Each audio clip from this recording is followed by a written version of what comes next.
Bienvenue à nouveau. Nous recevons aujourd'hui le professeur Zhang, qui utilise les schémas historiques et la théorie des jeux pour prédire l'évolution de la géopolitique.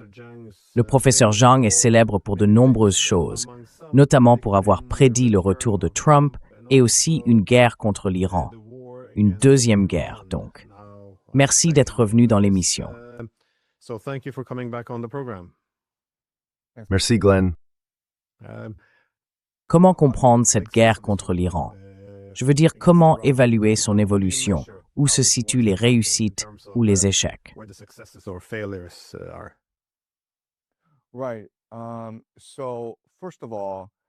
D'accord. Donc tout d'abord, Trump n'a pas réussi à formuler un objectif ni une stratégie pour cette guerre. Au départ, il s'agissait de l'enrichissement de l'uranium en Iran et de la crainte que l'Iran ne développe une arme nucléaire. En fait, dans son discours sur l'état de l'Union, Trump a déclaré qu'il ne permettrait jamais à l'Iran de développer une arme nucléaire.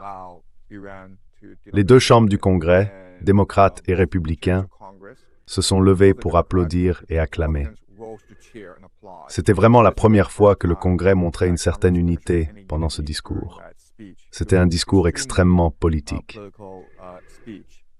Mais le problème, c'est que le ministre omanais des Affaires étrangères, quelques heures avant que les Américains et les Israéliens ne frappent Téhéran, nous avait dit que les Iraniens avaient déjà accepté de renoncer totalement à l'enrichissement de l'uranium, même à des fins civiles.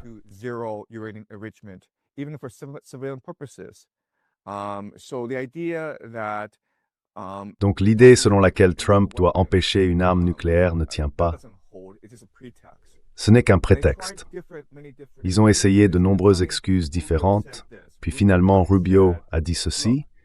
Rubio a essentiellement déclaré « Écoutez, nous avons dû attaquer parce qu'Israël allait attaquer en premier, et ensuite les Iraniens auraient riposté à la fois contre les Israéliens et contre nous.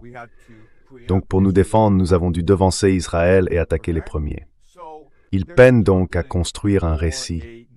Il peine à expliquer au peuple américain pourquoi cela se produit. Il peine aussi à contenir les répercussions, car après que les Américains et les Israéliens ont frappé les Iraniens, ces derniers ont commencé à bombarder les bases américaines dans le CCG et ont fermé le détroit d'Ormuz.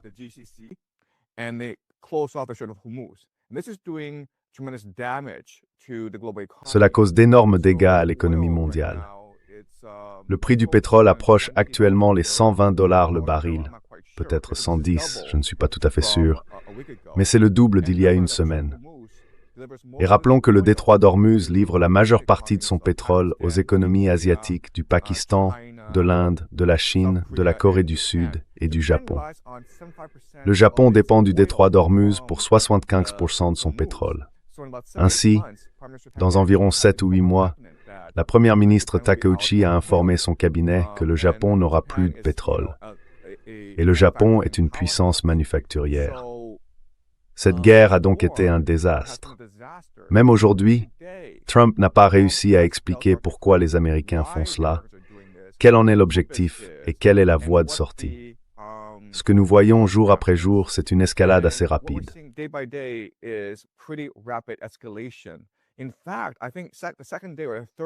En fait, je pense qu'au deuxième ou troisième jour de cette guerre, il y a eu des rumeurs concernant des troupes au sol.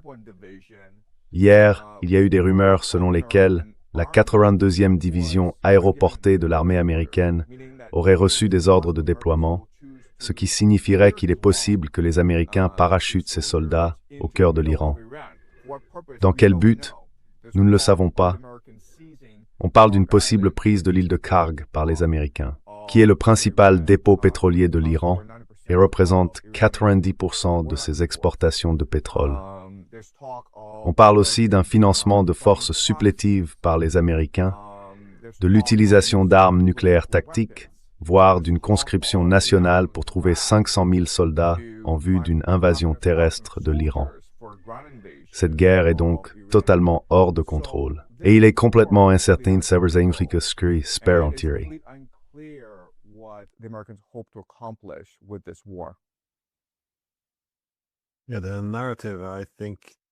Oui, Le récit, je pense, a été très mal conçu, peut-être même pire que la guerre elle-même, parce qu'il a commencé, comme tu l'as dit, avec les armes nucléaires, puis il est passé aux missiles balistiques.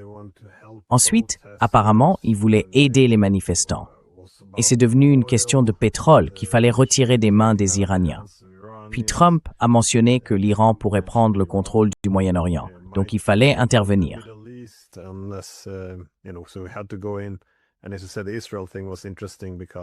Et comme tu l'as dit, la question d'Israël était intéressante, parce que si l'argument est qu'Israël va attaquer l'Iran, alors l'Iran ripostera contre Israël et les États-Unis. Donc ils doivent intervenir les premiers. Ils admettent en quelque sorte qu'ils mènent la guerre d'Israël, mais ils ne peuvent pas non plus le dire ouvertement. Leur capacité à construire un récit était donc assez faible comparée à d'autres guerres. D'habitude, il y a un récit unique, tous les médias s'y rallient, et tout le monde répète docilement les mêmes éléments de langage. Cette fois, ça n'a pas été bien fait. Mais c'est une guerre d'usure, dans une large mesure, c'est-à-dire que chaque camp cherche à épuiser l'autre. Et cela ne concerne pas seulement les armes et les munitions. Cela s'étend aussi à l'énergie, à l'eau et à l'économie en général. Selon toi, qui finira par épuiser l'autre en premier?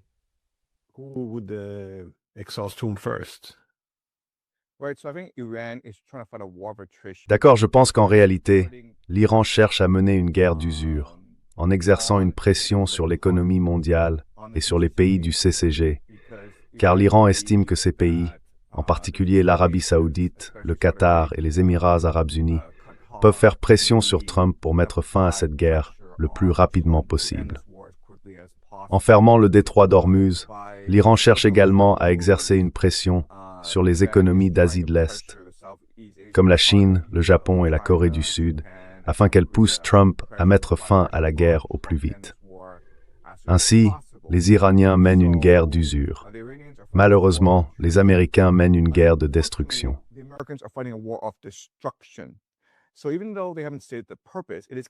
Donc, même s'ils n'ont pas déclaré leurs intentions, il est clair, d'après ce qui se passe sur le terrain, que les Américains et les Israéliens ont pour objectif la destruction totale et absolue de la capacité du gouvernement à fournir des services de base à sa population.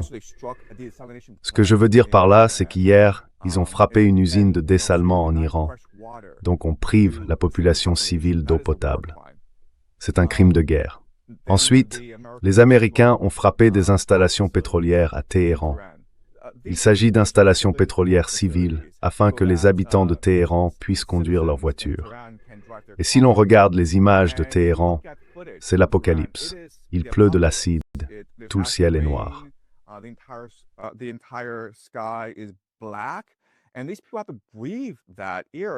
Et ces gens doivent respirer cet air. Donc ils vont développer des cancers. Ils auront des malformations congénitales. C'est presque comme une guerre chimique. Alors si vous dites que c'est une guerre d'usure, ça n'a aucun sens. Une guerre d'usure signifie que vous imposez un embargo économique à l'Iran. Pourquoi viser les civils? Vous savez, au début de la guerre, un missile Tomahawk a frappé une école dans le sud de l'Iran et a tué environ 170 écolières. C'était une école primaire.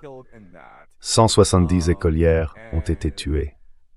Et cette guerre, telle qu'elle est conçue, telle qu'elle est menée, me semble montrer que les Américains se concentrent avant tout sur la destruction de l'Iran, plutôt que sur un changement de régime.